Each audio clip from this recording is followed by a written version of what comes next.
ng bayan, maasahan anumang panahon. Magandang hapon po sa ating lahat. Narito ang latest update sa lagay ng ating panahon ngayong hapon ng Huwebes, March 21, 2024. Sa ngayon ay dalawang weather systems ang nakakaapekto sa bansa. Ito yung northeast monsoon o amihan na nakakaapekto sa malaking bahagi ng Luzon, samantalang easterlies ang umiiral sa iba pang bahagi ng ating bansa.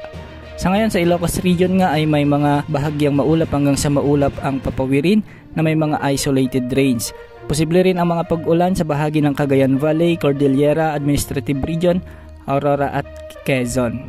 Posibleng ito na ang huling pagbuksan ng amihan ngayong amihan season sa ating bansa at posibleng opisyal nang ideklara ng pag-asa ang tag-init sa mga susunod na linggo. Samantala magiging maulap naman ang mga kalangitan sa bahagi ng Visayas, kasamang Palawan, Oriental Mindoro, Bicol Region, Marinduque at Romblon. Magiging ganito rin ang panahon na asahan sa may Davao Region, Caraga, Surigao Provinces at General Santos sa Mindanao.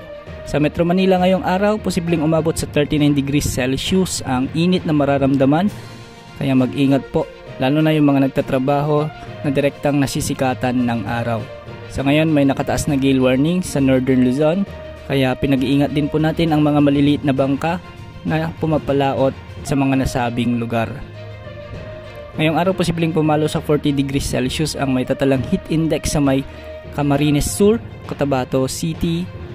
Aabot naman sa 39 degrees Celsius ang heat index sa may Bacnotan, La Union, Tagupan City, Masbate City, Puerto Princesa City, Dumangas, Iloilo, Davao City at Zamboanga City.